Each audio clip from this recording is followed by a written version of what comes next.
Hey everybody, Coach Dan here for the Run Experience. Today we're talking about recovery runs, those slow efforts you're supposed to do. Maybe you've seen them on a running plan, maybe you've got running pals who talk about them. Well, today we're going to break it all down.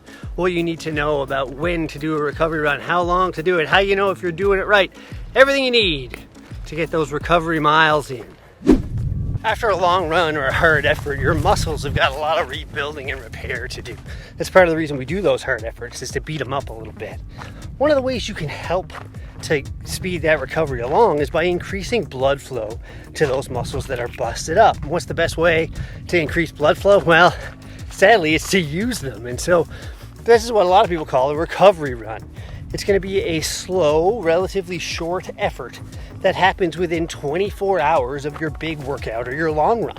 That recovery run is going to get that blood pumping. It's going to flush out some of the things we don't want in those muscles, namely lactic acid. And it's going to help bring a bunch of things to those muscles that'll help the repair process move along. So within 24 hours of that hard run or long run, a recovery run makes a ton of sense. Now, you should do it for about 30 minutes. I wouldn't suggest much less than that. 30 minutes is kind of the magic number on these things. Running for 30 minutes does great things for your cardio health, but in this case, it's also going to get you all those other impacts that you want out of a recovery run. So a 30-minute, nice, easy run. Wait, how do you know it's easy enough, and can it be too easy? These are good questions. There's a few things to keep in mind about a recovery run. The first one is that you're not looking for any particular pace. Just stop worrying about pace altogether if you can for your recovery run. You want to think about effort. Now, there's a bunch of ways to clock effort or to track effort. We've talked about them all here in the past, but here they are broken down. In short, recovery run needs to be at an easy conversational pace. You should be able to carry on a chat with somebody around you, a running pal, without being winded or tired because you're talking. That's one way to know. If you are a perceived effort kind of person, we're talking about a 3 out of 10. Like a 30% effort out of 100%. That's a good way to think about it. If you're a heart rate zone person, you want to be in zone 2, low zone 2, even high zone 1 is fine for a recovery run. So that's a heart rate metric that you can find in videos that we've calculated before here on the Run Experience channel. Kind of the golden rule of recovery runs for me is to use the Phil Maffetone method, or the MAF method. Now, Phil Maffetone is kind of like the granddaddy of heart rate training.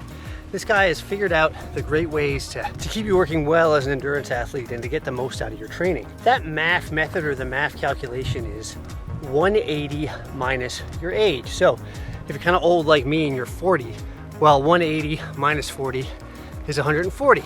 That's your heart rate for a good recovery effort, 140 beats per minute. So if you want to get real technical about your recovery run, use the MAF method, 180 minus your age. After a tough effort or a long run, you're not going to be able to do another big tough effort the next day. Your body's tired if you did the original workout well, and so you can't do that kind of hard work. But part of running and being great at running is to keep at it, to build that consistency and to put miles in. A lot of time on feet, and a recovery run's a great way to do that. Making sure you get those recovery miles in is a good way to bolster your weekly mileage without busting up your body too much. And in fact, it aids your recovery more than it does hurt it. If you're really trying to decide just how fast should I go for a recovery run, you know, that heart rate metric, the MAF method, is the best method to go. But if you're not sure, go a little slower. For me, recovery runs are when I get to really tap in to why I started running in the first place, to try to make sure I recapture the joy of running. I don't need to look at my watch. I don't need to think about paces. I certainly don't want to think about elevation on a recovery run. I just want to enjoy the time outside, focusing on form and technique and foot strikes, making sure that you've got those little things right so that when it comes time to do a race or another big workout, your body is ready to go. You know, if you're not sure about some of these heart rate things, you can check out this video over my shoulder. It'll give you a great breakdown of heart rate zones. Everything you need is right there. I've got a 45-minute recovery run today on this beautiful trail, and so I'm gonna go enjoy it here at the end of a Newfoundland summer. Thanks. Hey, if you like this video and the other videos we make here at the Run Experience, do me a favor and go ahead and click on that subscribe button. It really does help us out.